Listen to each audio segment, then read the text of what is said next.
Today, I'm going to share with you the 11 things that I refuse to buy in hopes of becoming a millionaire. Let's get into it. Hey, what is up, YouTube? Welcome back to the channel. Super happy to see you again today. So this video might be a little different from my normal videos that talk about reselling and entrepreneurship, stuff like that. But I thought it would be really fun to kind of give you a perspective on my spending habits, or rather what I don't spend money on, in hopes of growing my business so I can become, well, hopefully a millionaire and well off and wealthy one day, because I've really boiled it down to a pretty concise list of things through the half decade of me building and growing my business. And I've learned a lot of very valuable lessons, and I think I have some things to share with you today that can help you out as well. So here's the deal. I'm gonna give you 11 things that I virtually don't spend any money on, and instead I actually invest it into my business to hopefully pay me dividends in the future. Some of these things I have learned the hard way. Some of these things have kind of been instilled with me through my parents and my grandparents. Some of these things I just kind of stumbled upon and figured out it worked well for me. And I think I have a lot of valuable advice for you. But if you are new to this channel and you don't know who I am, welcome. My name is Jacob. I'm super happy to have you here. I actually own a full-time online reselling business. And if you don't know what that is, it's super simple. I actually sell secondhand apparel on sites like eBay and Poshmark. It's my full-time business, career, and income. And over the past 5 years, I have generated hundreds of thousands of dollars in sales. Well, I'm kind of declaring in this video, I hope to turn it into a multi-million-dollar business one day with tons of employees, a big warehouse style business, yada, yada, yada. If you want to learn more about that, go check out all the other videos on my channel, because I primarily focus on documenting the growth of that business on this channel. Nonetheless, I am here to help you with your entrepreneurial journeys and endeavors just like mine. So if you enjoy watching the growth of a young entrepreneur like me, then I think this channel has something to offer you. So can we make a little gentleman's agreement that if you enjoy this video and you found some value out of it, all I ask is you hit that like button, consider subscribing. It means the world to me. I'm trying to grow this channel, and I feel like I have a lot to teach and to help and to hopefully entertain as well. That's it. That's my spiel. Let's get into today's video. Okay, quick disclaimer before we jump into the first thing that I don't spend money on in hopes of becoming a millionaire by not spending money on it. I just want to preface this by saying I am not perfect by any stretch of the imagination. I have fell flat on my face more times than I can count, but I feel like I'm a pretty resilient and hardworking person. Am I qualified to tell you this information? Probably not, but will it help somebody out there?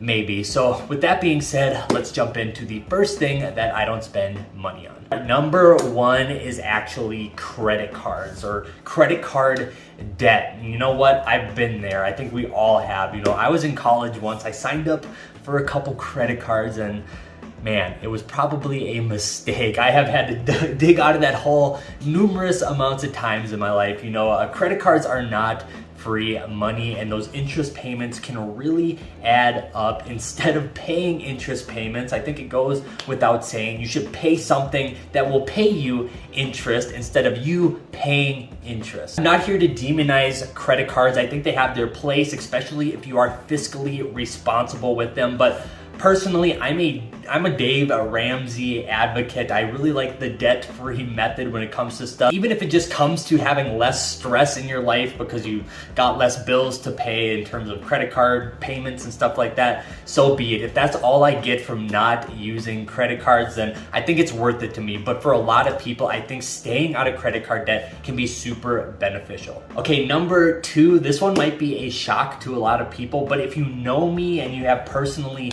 met me, you know that this is very, very true. I don't go to the bars. I don't go to any sort of clubs. I don't even know if there's a club where I live. I don't know. Do people actually use the term club? I guess so. And here's the big shocker. I actually don't consume any alcohol, and I actually never have in my life. And no, it's nothing religious. It's nothing really super personal. I really don't fall to peer pressure that easy, and I never found it very exciting, and thus I've never actually touched alcohol in my life. And I know that's crazy to say. I don't have any bar tabs to prove it, I suppose, but nonetheless, I don't spend any of my income on alcohol or bars or none of that stuff. And I see it from afar. A lot of my peers, a lot of my family, a lot of my friends, everybody loves to have a good time. And again, I'm not gonna demonize that whatsoever. If you have a healthy relationship with alcohol, I think it's more than acceptable, and I think you should have fun. I'm not super rigid in that way, but I just personally don't. I don't pay big bar tabs. A lot of my friends on a weekly basis will spend several $100s just through buying alcohol and racking up a bar tab. One good night at the bar can easily be over $100. And you know what? There's a time and a place for that. But I think on a recurring basis, that can be super detrimental to your future finances and your future wealth building abilities. So that's just something I stay away from. I always have, and I think I will continue to do so. The next one is actually technology. Now, to those of you who have been watching my channel for some time now, maybe you do or maybe you don't know, I actually film all these videos on my phone. I haven't invested in a camera yet. I haven't invested in any special equipment yet. My desktop computer is well over 5 years old. The phone I'm recording this on is like 3 years old now, which is crazy, but I really don't upgrade my technology until I literally have to, until things stop processing at an acceptable speed or things just get too outdated. But I firmly believe modern technology can last quite a while, and I don't think there's any need to update. We live in this culture where we feel like we have to update our cell phone every 12 months, and I think that is honestly insane, especially since cell phones now are over $1,000, especially if you want a highly capable cell phone. And I run my entire business off my cell phone almost exclusively, a little bit on my desktop. So I do feel like I have a high standard for what I need out of a phone. And my phone was, it was well over $1,000 when I bought it, but I'm going to keep this until I need to upgrade. Because when you think about it, if you make $52,000 a year, that's there's 52 weeks in a year, so that's $1,000 a week, and you're paying $1,000 for a phone every single year. You are giving up 1 week of your life just to afford a new phone, when I firmly believe that modern phones are perfectly capable to last for several years, 3 to 5 probably. And I'll see with this one. I'm on year 3. I will be going on year 4 pretty shortly. Personally, I just believe there's not much value in giving up that much time of your life to upgrade your technology. I get it. We have to have modern technology. I'm a firm believer in that. It helps us progress and grow and make more money. Hey, modern technology is super impressive, and we don't need to upgrade it every year. Right, the next one probably is not going to come as a shocker to you if you've been, dedicated to watching my videos. It's actually clothing. And this one kind of seems counterintuitive because I actually sell clothing to make a living. But I think that's actually why I have adopted this philosophy of not spending much money on clothing, because it's kind of like any sort of job. Once you do it enough, you kind of detach yourself from it a little bit. Now, technically, I spend, thousands of dollars per month on clothing, but it's not the personal clothing that I wear, and that's what I'm talking about. And if you watch my videos, you see I wear literally the same outfit every single day. I'm one of those guys that just wears the same thing every day because it's fast, it's efficient, and it's practical. And like this shirt, I even saved the tag, for example. I bought it at Walmart for $5. These pants, I thrifted them at the thrift store. In fact, when I bought them, they were actually too big for me, but I'm so cheap, I didn't even want to buy a different pair, that I actually took them in myself with a sewing machine. And this is literally the outfit I wear every day. And you see that in my videos. Obviously, we need clothing to survive. It's a very practical tool for our lifestyles. But when it comes to keeping up with the trends and with the Joneses, when it comes to, just having the freshest clothing, and I don't really abide to that lifestyle. And I've been there. I used to be that person. I used to always have to have the most up-to-date apparel, and I would spend tons of money on it. I went through the hype beast phase, right, where I had Supreme, you know, Off-White, I had Gucci slides. I used to have all that stuff, and I ended up selling all of it, and now I just wear the same thing every day because it's not for me. I'm more focused on the future rather than what people think of me now. If I'm wearing the same thing every day, this is my uniform. If I have to impress somebody, I'm gonna do it with my mind and my heart. You know, I don't have to do it with exterior things. So that's my philosophy on clothes, and I don't spend much money on them. Another big shocker to you if you've been watching my video over the past couple years is I don't spend money on vehicles. You've seen what I drive. I drive a 1997 Ford Expedition truck or SUV, and I literally paid $2,000 cash for it. And I could very well go out and get a new vehicle off the lot. You know, sometimes I see people rolling around in, you know, those gorgeous like F-350 platinum trucks and you know, the new SUVs, the Tahoes and the Denali's and stuff, and they're gorgeous. And there's auto manufacturers are super smart. They have figured out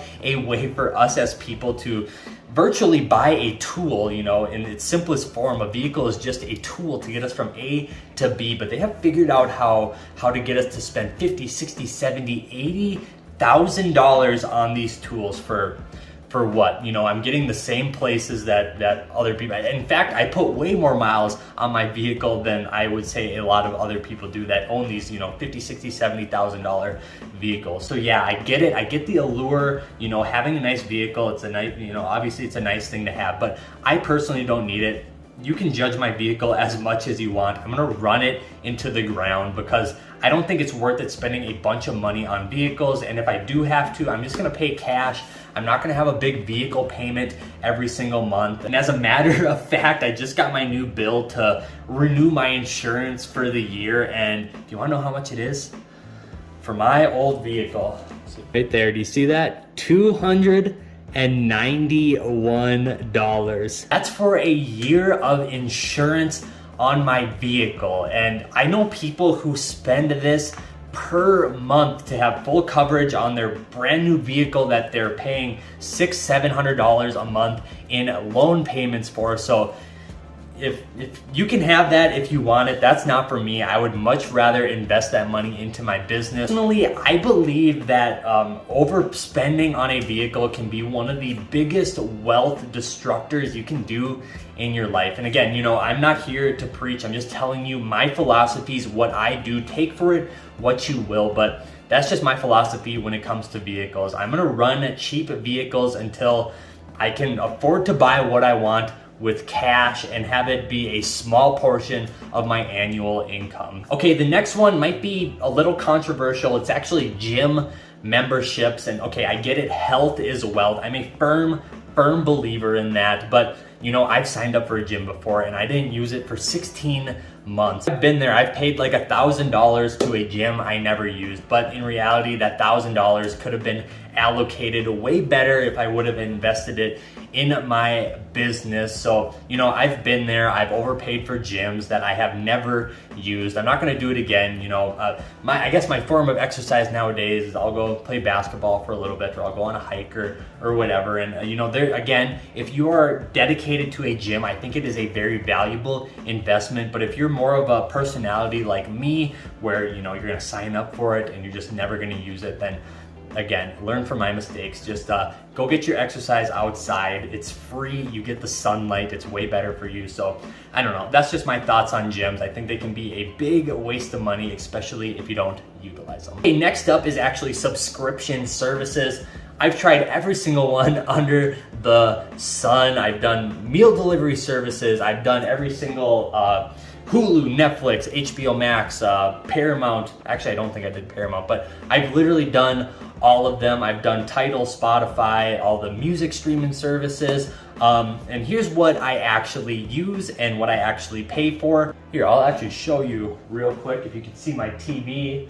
I don't know if you can see it that well, but nonetheless, I'll do the best I can. So YouTube, that's what I use for entertainment. That's what I'm posting on, and I love YouTube, and it's free. HBO Max, the app is on here, not subscribed to it. Prime Video, the app is on here, not subscribed to it. What else do we got? Nothing.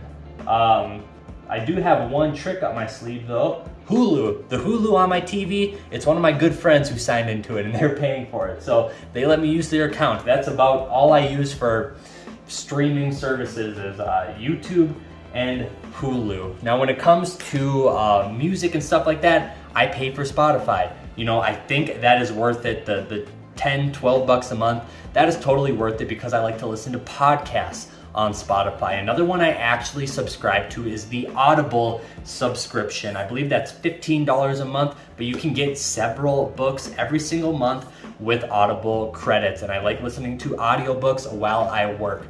So those are the only two subscriptions that I pay for. I'm willing to pay about 20 to 25 bucks a month on subscriptions if it's something I can do while I work. But again, a lot of my entertainment and consumption just comes from YouTube or accounts that my friends have let me sign in.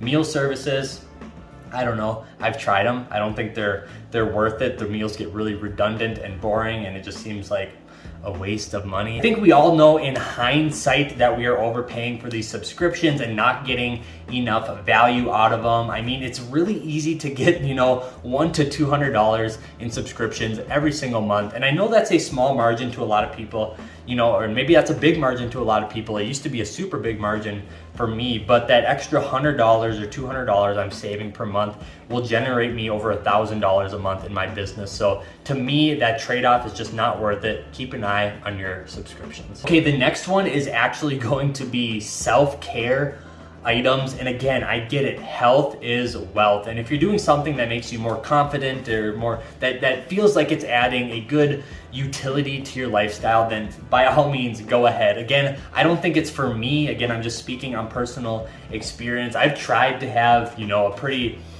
consistent and substantial, you know, night care routine and keep my skin nice and all that stuff. But the reality is a lot of these products like the creams and the moisturizers and the expensive conditioners for your hair, extremely easy to spend several $100s per month on these routine, just self-care products. Now again, you know, the huge caveat, if it's making you feel better, making you more confident, I think that's perfect. There's definitely a time and place for it. Again, for me, it's not worth it. I see a lot of my peers, you know, spending hundreds of dollars per month just to maintain a, you know, specific routine with self-care items. I've kind of come to the conclusion that I don't even have time to maintain a routine like that. I would rather be making videos like this for this YouTube channel. And to be honest, I have kind of just learned that eating good food, getting some sunlight, you know, just the real simple things have really improved the quality of all the self-care items that I would have used, you know, better skin, better hair, all that stuff. It's really the simplest things that work for my lifestyle. So that's what I'm sticking with. I'm not gonna have a big budget for self-care items. Obviously shampoo, conditioner, body wash, of course, toothpaste, obviously. You guys know what I mean. I don't have to dull it down for you. But there you go. That's another thing. I'm not gonna overspend on self-care products. This next one can be a big one for a lot of people, and it used to be a big one for me. And it's actually just nights out, you know, going out to eat or going to the movies way too often or going just too much nights out of entertainment. Now, I used to be, especially when I started to get a little bit of success, me and my fiance, we would all the time, dinner, movies, you know, going golfing, going snowboarding, all this stuff. That stuff is ungodly expensive. Again, huge caveat, there's a time and place for it, but it's not going to be an everyday thing in my lifestyle. Special occasions, here and there, date night, fantastic. That is the perfect time to do all this stuff. But I literally have some people I know who eat out every single day. They go out every single day, and it's a huge part of their lifestyle. And that is a financial burden that I am not willing to bear, especially in the growing stages of my business. Yes, I hope there's a season for that later in my life. I hope I get to a point in my life where I can do that, no questions asked, all day long. That would be fantastic. But I am not there yet, and I'm gonna make my way there. I'm not going to do it right now, so I have been limiting my nights out. Okay, the last two I'm going to wrap up into one, I suppose, and it's actually gambling and smoking. Now these, obviously, I think it goes without saying, are pretty toxic habits, and I know they can be lifelong habits and super hard to deal with. And if you're a fan of either, you do you, no questions asked, do whatever makes you happy in life, but either of these have never been a part of my life, really whatsoever. I have always had a philosophy from when I was young, early high school years, that I was never going to smoke and I was never going to gamble, just because I think it goes without saying, those are two prominent things that we have seen as a society ruin people's lives. And I am very fortunate I picked up on that early on. I'm not gonna let either of those take control of my life. I'm gonna stay on top of them, and I'm not gonna let them take money out of my life either. Again, I have peers, they spend several $100s almost a week on smoking. It could be vapes or cigarettes or other things you can smoke. I have peers that spend tons of money on that stuff, and I also have some peers that have really fallen onto hard times from gambling. I've seen it a little bit in my family. Some friends of mine have really gotten into the hole with that. The whole pull tab scene, the whole scratch off ticket scene, the lottery scene, and just some people who have developed habits of going to the casino pretty routinely. I don't think those are anything that will benefit your life in the long term, especially financially, and especially for me. I'm really trying to turn my business into something special, and those two are big rabbit holes and scary ones that can really pull you down to the bottom. So again, if that's your thing, no questions asked. You do you, but those are not for me. Those are two things that I will absolutely never spend money on. So there you go. Those are the 11 things that, well, I just don't really spend any money on in hopes of becoming a millionaire and building a multi-million-dollar business. And well, again, this was a different video for my channel, but I thought it'd be fun to make. I like experimenting with videos. Kind of a risk taker, kind of creative person in general, so I'm okay making different content for my channel. If you didn't enjoy this video, that's okay. I'll have normal videos coming out very shortly. But if you did enjoy this video, obviously hit that like button, subscribe. I hope I was able to offer a piece of advice, maybe entertain you along the way. Nonetheless, I hope this video finds you well. In the meantime, be good to one another, and I'll see you guys again. Peace.